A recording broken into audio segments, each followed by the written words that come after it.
Hey guys, and welcome back to this channel. In this video, I'll be explaining to you guys about the new seed that they've added in the trading event in Grow a Garden.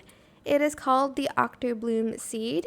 It is a transcendent seed, and it costs 33 billion shekels.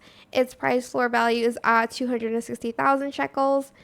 And its average value is at 288,000 shekels. I don't think it was restocked in the admin abuse event because, well, I didn't really look. So hopefully it wasn't stocked then.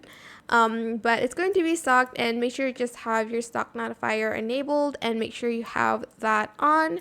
Yeah, that is pretty much it. You'll have a 0.08% chance of getting it. So just keep an eye out for it this week. I hope it was helpful for you guys. Don't forget to like, comment, share, and also subscribe to this channel if you haven't done that already. If you have any more questions about this video, just leave it in the comment section down below.